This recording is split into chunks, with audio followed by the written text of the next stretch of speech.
Assalamualaikum warahmatullahi wabarakatuh. Apa kabar Ananda soleh-soleha? Semoga kalian dalam keadaan sehat walafiat tanpa kurang satu apapun. Dan tetap semangat dalam mengikuti pembelajaran hari ini. Semangat dalam menjalankan kegiatan kalian hari-hari kalian, ibadah harian kalian, dan kewajiban-kewajiban yang lain. Nah Ananda, hari ini kita akan belajar tentang perkembangbiakan tumbuhan, yaitu vegetatif buatan.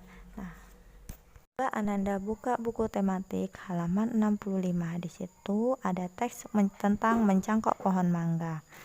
Nah, mencangkok merupakan perkembangbiakan tumbuhan secara vegetatif buatan. Masih ingat tentang vegetatif buatan?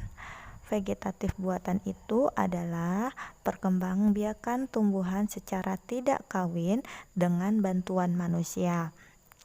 Nah, selain mencangkok, ada juga stek.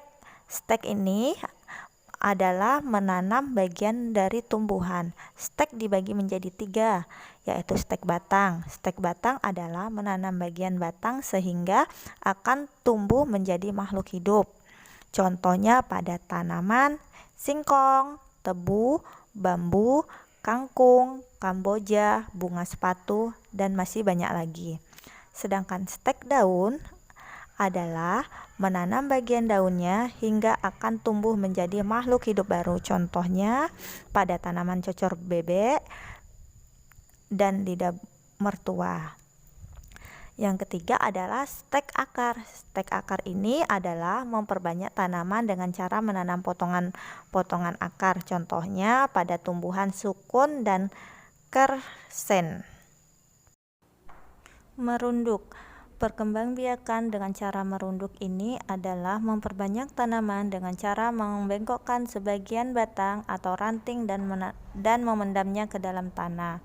Misalnya pada tumbuhan apel, melati, alamanda, dan bougainville. Perkembangbiakan vegetatif buatan yang ketiga adalah kultur jaringan. Kultur jaringan adalah memperbanyak tanaman dengan cara memotong bagian dari tanaman, biasanya akar, batang, daun, bunga, buah, ataupun biji. Kemudian bagian dari tanaman tersebut ditanam dalam media tertentu dan dijaga atau dirawat dengan kondisi tertentu pula. Yang keempat adalah variasi tumbuhan. Variasi tumbuhan artinya tumbuhan dapat menghasilkan jenis baru tetapi tidak menghasilkan makhluk hidup baru atau anak. Hal ini dapat dilakukan dengan 2 cara, yaitu dengan cara enten atau menyambung. Tumbuhan yang dapat disambung adalah tumbuhan dikotil. Pada umumnya adalah tanaman hias seperti melati, kembang sepatu, bougainville, tetapi bisa juga tanaman buah seperti belimbing, mangga, kedondong, dan lain-lain. Nah, yang kedua adalah dengan cara okulasi atau menempel. Hasil dari tanaman yang diokulasi sama dengan yang dienten, yaitu menghasilkan jenis tanaman baru tetapi bukan anak yang baru. Bagian tumbuhan yang ditempel adalah mata tunas yang dipilih sesuai keinginan kemudian ditempel ke tumbuhan induk. Biasanya menyatukan beberapa sifat yang berbeda sesuai dengan yang diinginkan. Misalnya tanaman mangga harum manis dengan mangga apel, dan mangga si mana lagi dan dalam satu pohon. Nah, Ananda, perkembangbiakan vegetatif buatan mempermudah dan mempercepat manusia untuk memperbanyak berbagai jenis tumbuhan.